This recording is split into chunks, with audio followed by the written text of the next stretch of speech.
This program is intended for mature audiences. Parental discretion is advised.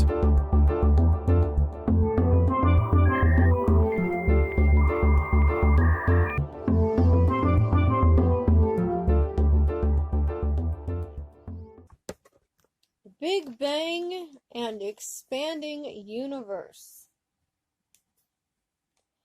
It is now quite well established, as discovered by Edwin Hubble in 1929, that the universe is expanding sort of like a lump of dough, whereby every galaxy, like raisins in the dough, is getting further apart from the center and from all other galaxies, except this is happening at a speed of many thousands of miles per hour. In fact, the rate of expansion is increasing. It should be noticed, if we reverse the film on the expanding universe and go way back, we would end up with all the matter in the universe located in a small area, which would be the beginning point.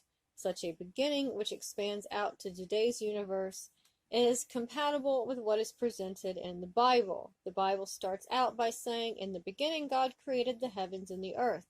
So there we have a beginning to the universe.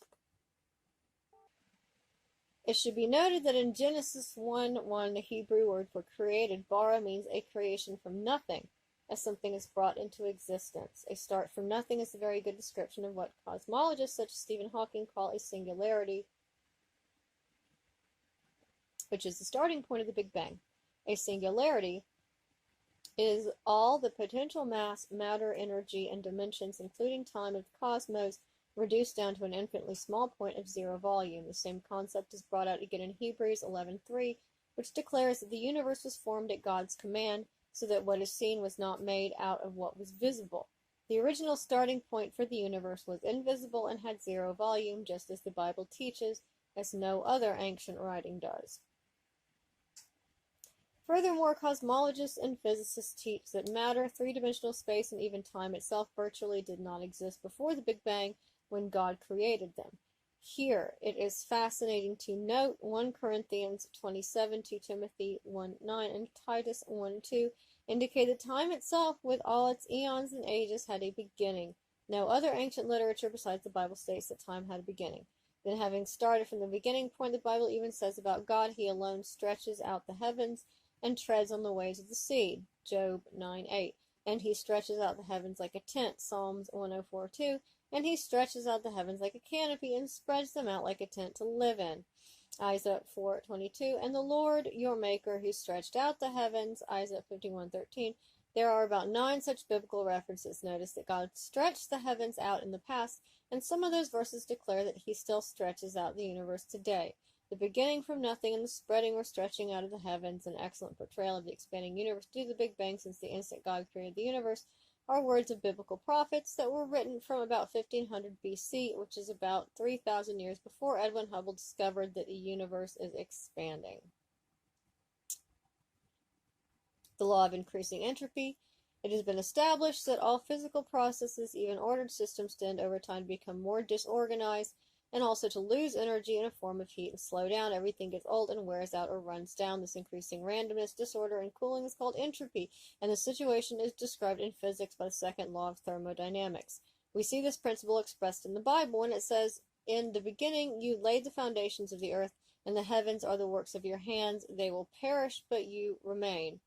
They will all wear out like a garment, like clothing. You will change them, and they will be discarded, but you remain the same, and your years will never end." We know that as the stars in the universe get very old, they will burn out, and they will all undergo heat death until everything in the universe cools off at the same temperature.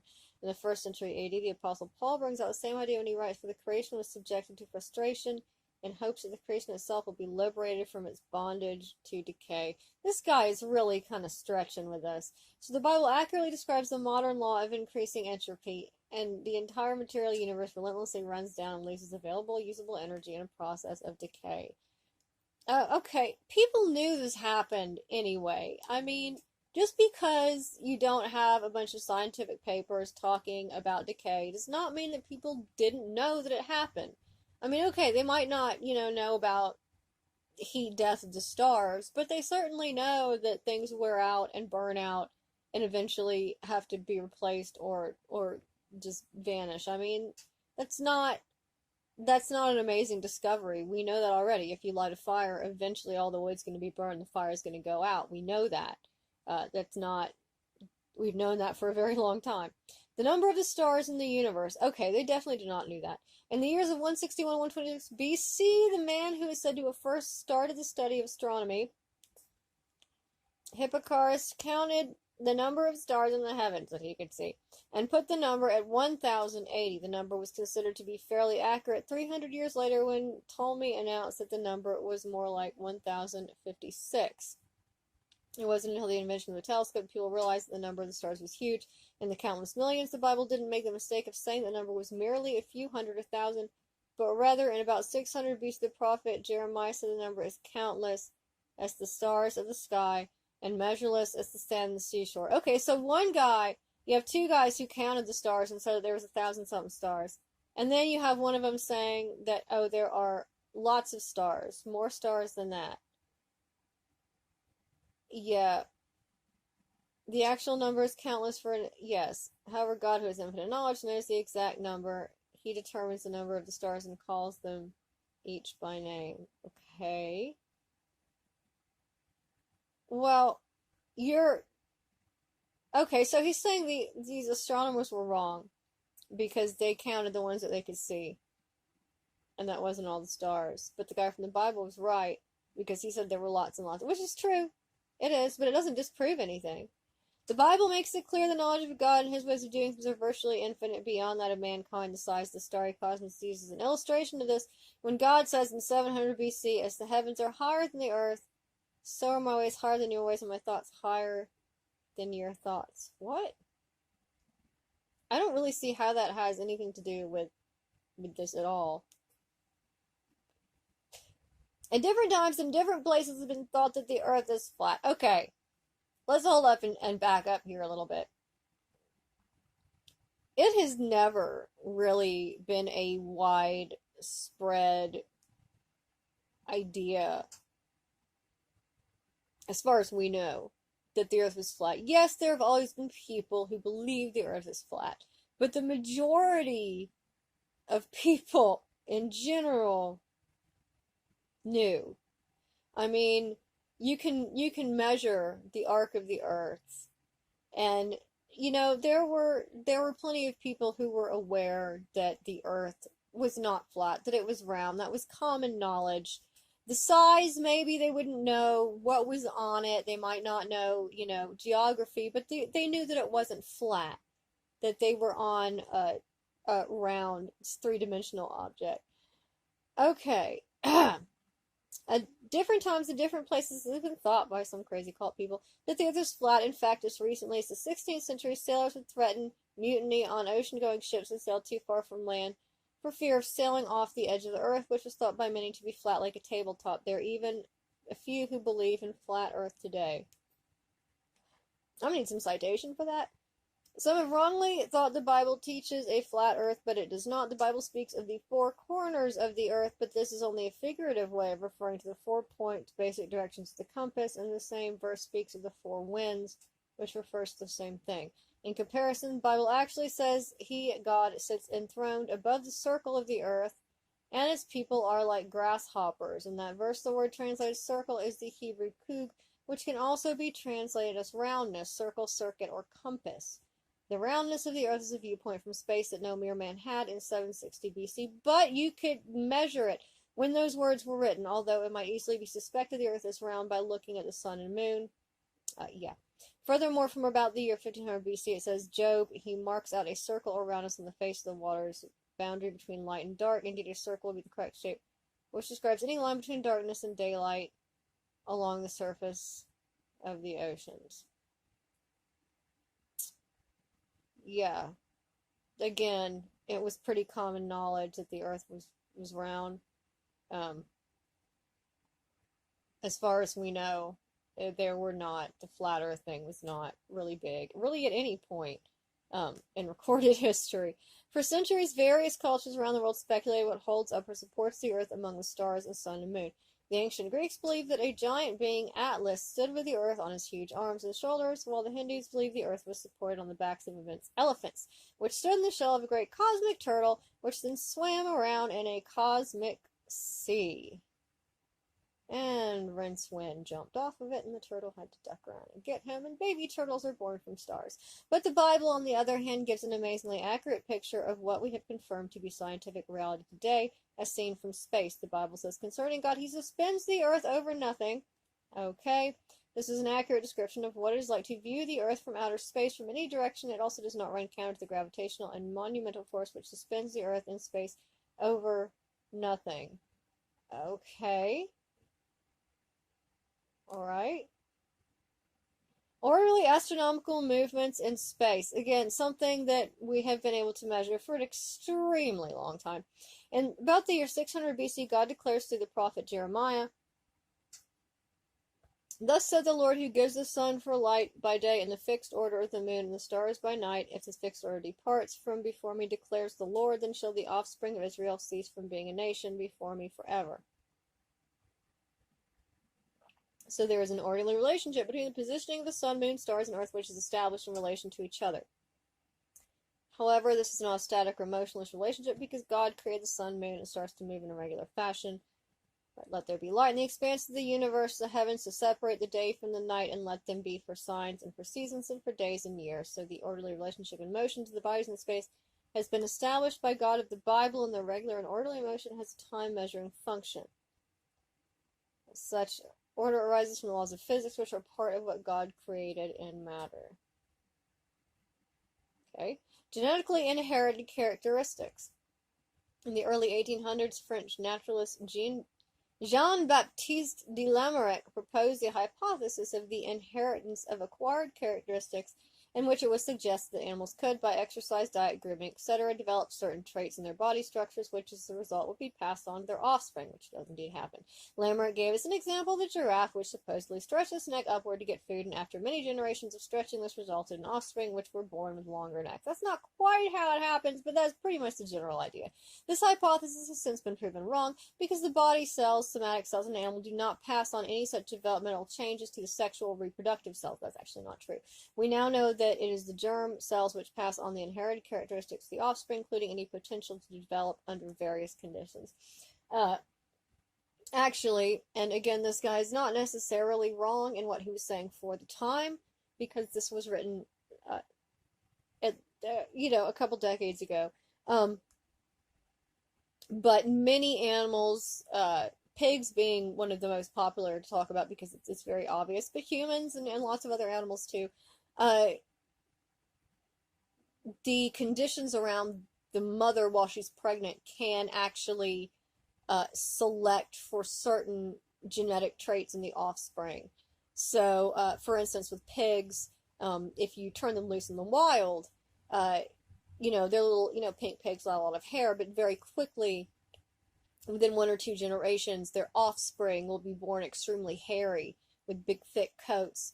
And basically go back to wild boars, and that's just because of the altered habitat that the females are in. So we can actually, there are genetic traits that can basically sort of spontaneously develop, be selected for in utero, to help the offspring be better adapted for the environment it's going to be in.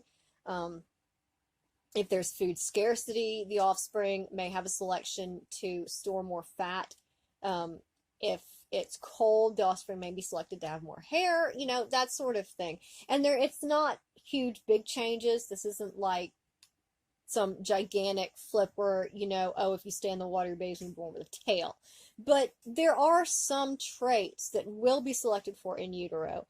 And there are also a lot of there's a lot of genetic material from bacteria and all sorts of other little critters and other animals, and it's kind of crazy that you can actually absorb and may be passed on to those offspring. So it's actually really the stepping forward in evolution and causing these changes is not really just as straightforward as being like reaching up for the branches, and then the reaching is sort of changing, you know, of their ligaments get stretched out and the babies are born with ligaments that are longer. That's not really what's going on, but it's the idea that the animals that had longer necks were able, what was happening is that every once in a while a baby would be born with an extra vertebrae. It happens all the time. I've known horses with extra vertebrae. I have an extra vertebrae in my back.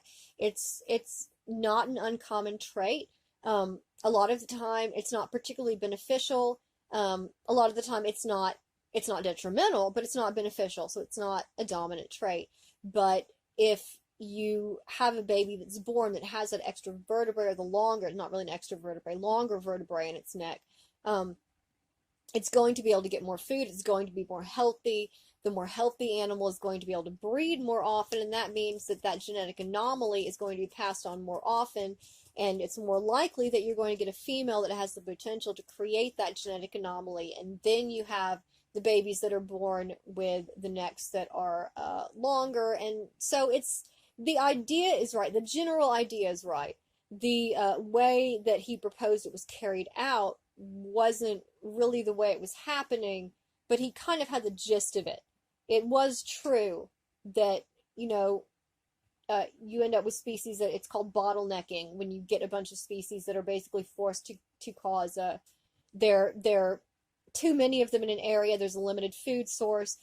Change has to happen in order to let those animals survive, and then you have a genetic mutation that ends up actually becoming beneficial, and that's due to the animals all sort of being jammed into one area and being forced to breed with each other and experiment basically with these genetic mutations until you get something that is viable, or the species dies out, one or the other. But anyway, so let's go.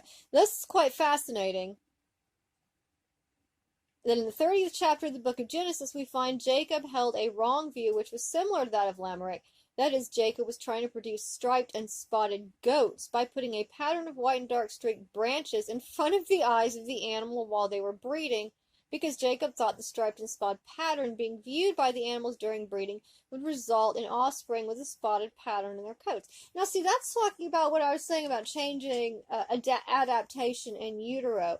So, interestingly enough, that is, though, you know, it's definitely not going to work. That's not really the way it works. But you can't, you know, it's not going to be born with a stripy pattern because it's looking at a stripy pattern that's not, you know. But the idea is actually, that's the idea that you can alter the offspring by changing the conditions that are going on during breeding and pregnancy is a viable concept. Now, people have been breeding animals for an extremely long time, so knowing that you can do things to alter the offspring is not amazing. That's not surprising. That's not something that should be, you know, we know that you can select for certain traits, and that's sort of what he's talking about. But obviously going about the wrong way. However, in contrast to Jacob's false notion of acquired characteristics, God revealed to Jacob in a dream the actual and generally accurate reason the baby goats were being born with striped and spotted coats. In the breeding season of the flock, I lifted up my eyes and saw in the dream the male goats that were mating with the flock were striped, spotted, and mottled. Then the angel of God said to me in the dream, Jacob, and I said, Here I am. And he said, Lift up your eyes and see that all the male goats which are mating with the flock are striped, spotted, and mottled, for I have seen all that Levian has been doing to you. With that statement, God makes it clear in Genesis that it's not what the parent might see while mating, but it is genetically produced appearance of the coat of the parent which affects the appearance of the coats of the offspring, even though spotted goats were previously removed, which Levian didn't, or double-cross Jacob. The genetics of spotted males is passed on to the young. Although this accurate assessment of the situation was revealed to Jacob, these genetic laws were not understood by scientists until thousands of years later. But again, just because it wasn't written down in a scientific journal did not mean that we did not know it. Humans have been altering animals for a long time. Now, I mean, this is extremely useful information, actually. That's a really useful piece of information for people who are reading this book at the time, and using it as a guide to life that's a very simple thing about breeding. It's absolutely true. The coat of the parents is going to affect the coat of the offspring, and so but again, that's true. It's a great piece of advice. It's super viable. It's a good thing to tell people if you're breeding goats, how to get patterns in goats. but it's not something that people wouldn't have known. At least people would have known that. That's not, maybe not super common knowledge. I'm not sure, about but again, since people have been breeding animals for so long, it's something that people would have known anyway. All right. I'm getting so off topic on this. It had been long thought by generations of scientists that birds of prey, such as eagles and falcons, located their prey by means of acute sense of smell. However, it has since been discovered that such birds actually have very poor sense of smell. Yet, birds have crap sense of smell. Instead, ornithologists have determined that such birds have remarkable vision capabilities. In fact, it has been discovered that while some such birds are diving to catch their prey, the shape of the cornea varies during the descent, enabling it to maintain a perfect focus. In about 1500 BC, Job 28:7 makes a note of falcon's excellent vision. States the eagle looks down from an inaccessible cliff and spies out its prey from afar. So they noticed that falcons see things from far away. I don't see how that is actually anything involving. These are just a lot of, just look like sort of a lot of observations made by these people, which are accurate observations, but not something that people wouldn't have known. It's definitely not prophetic. It's just some observations about animals. A good brief description of worldwide air movements and the hydrologic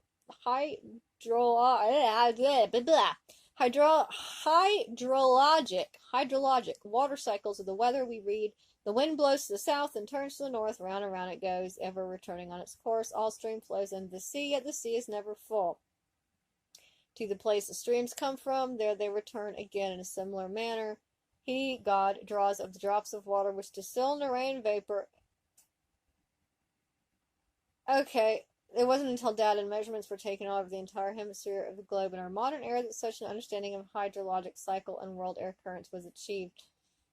That's sort of a vague, yes, that is indeed the way it happens, but again, that's just sort of observations that people were making. People knew this already. It's not, we have an idea of people in the past as being just completely stupid, not having any idea about science or nature or anything. And just because we don't have a lot of documentation, just because everyone didn't have a book in their house telling them, they didn't have the little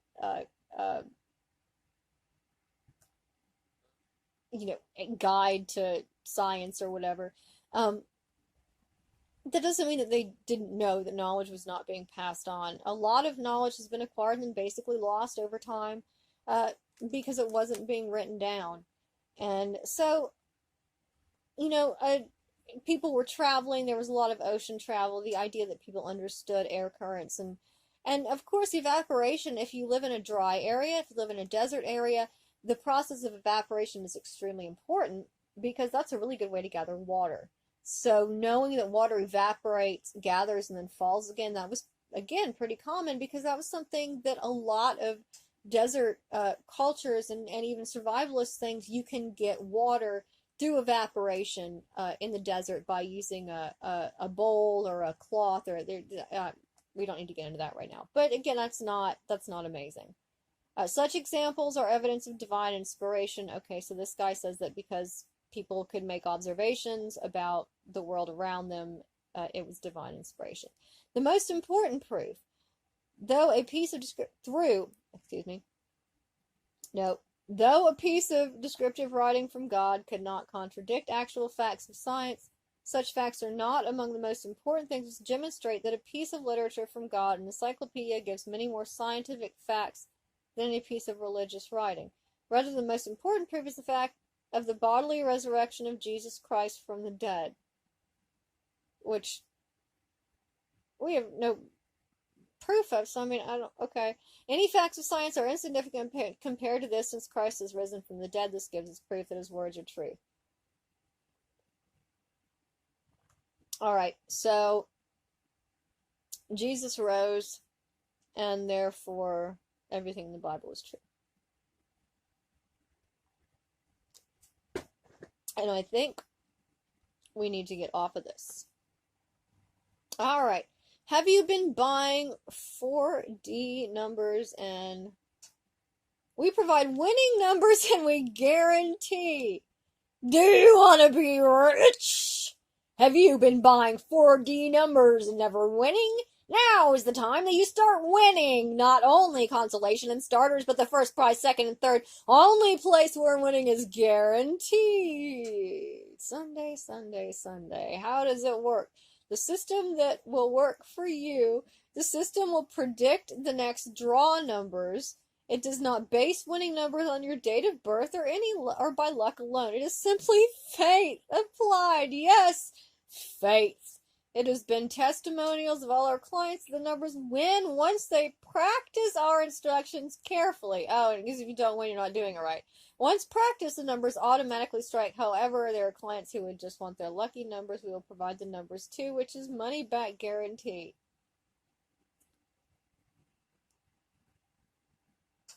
Okay.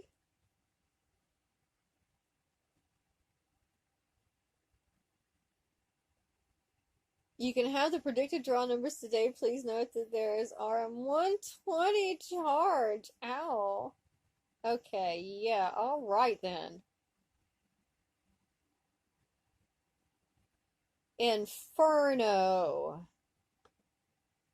Oh boy.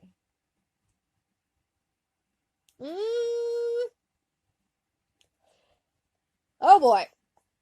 So, I'm gonna have to blur this, but this picture on the screen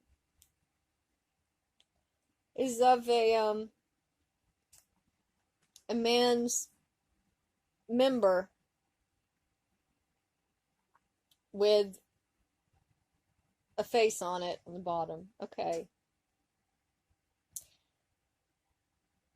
I'm a little, oh, I can't, it won't let me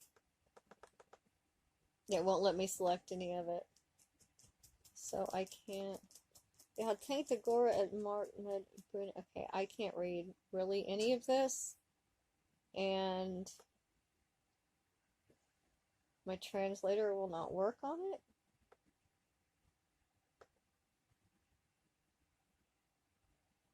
Alright, I'm not sure what was going on with that. But that was not a good one. www.hell.com.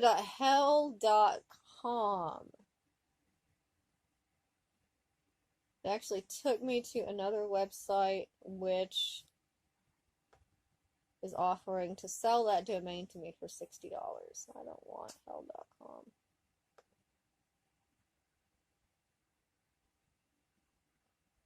Bienvenido! Oh, good lord. Okay. So this is getting into some, this is into some spicy stuff here. Ooh, this went from, heavy Christian to, spicy.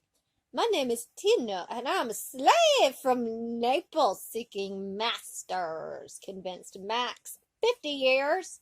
I'm 35 years old. I am 174 by 70 tall, shaved. Looking for hard masters. Let me know what you think. Construction worker.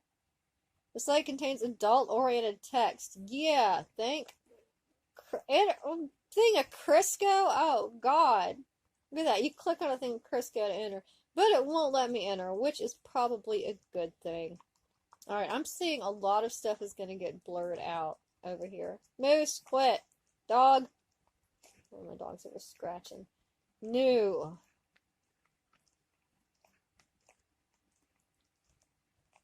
HTML tutorials. Ouch. Just look. Nope. But they don't exist. That's fine. We know how to do HTML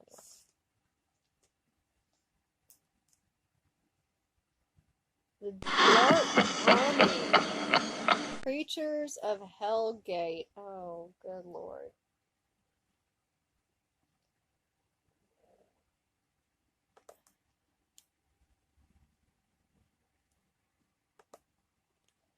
Can't look at that. The evil creatures of damnation. Once human, now immortal and evil. they want you to join them. Visit them, call them by name.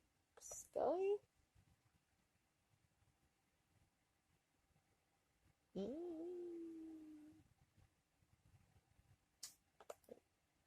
What about Alice? No, they don't exist.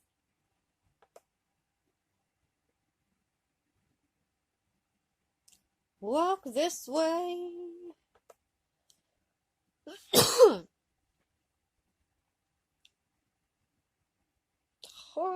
The chat. Let's see. So there's the chat. There's a guest book.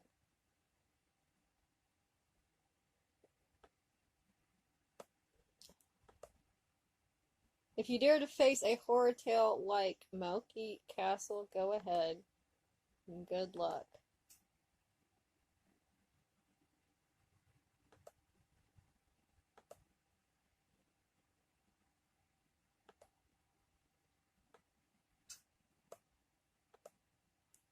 Super interesting and cute poetry versus phrases and text. For sure your day will get sweeter. How sweet, right? But they don't work.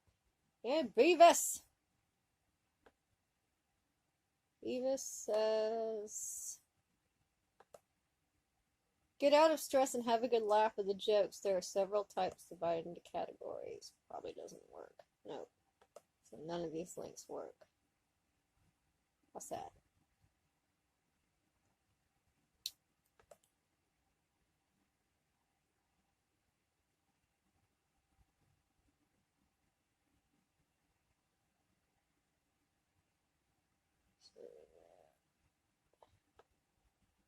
So welcome to the end. We're almost at the page. Okay, I already clicked on that. I'm glad to inform you that this site no longer exists, it says. So we have no idea what that was. And there we go. We're at a love letter to the internet of old. Cameron's World is a web collage of text and images excavated from the buried neighborhoods of archived GeoCities pages 1994 to 2009. Graphics and text are from various GeoCities archives collected and assembled by Cameron Askin. GeoCities was a web hosting service that made it possible for people to build their own home pages. During the 90s, users from all over the world, oh yeah, I had many, many sites. By the time the U.S. service shut down in October 2009, there were over 38 million GeoCities pages. Cameron's World brings together archived material from thousands and thousands of these sites. In an age where we interact primarily with branded and marketed web content, Cameron's World is a tribute to the lost days of unrefined self-expression on the internet. This project recalls the visual aesthetics from an era when it was expected that personal spaces would always be under construction. So this is, now let's go here. Okay. Now, so here we can get some of the, go ahead and grab these. So, this guy, aw, he only has 4 patrons. So, I don't know if he's, like, still really active or not. But, if he is, if you wanna have more of these crazy things like that, give him a little bit of money. I would, but I don't have anything to give him.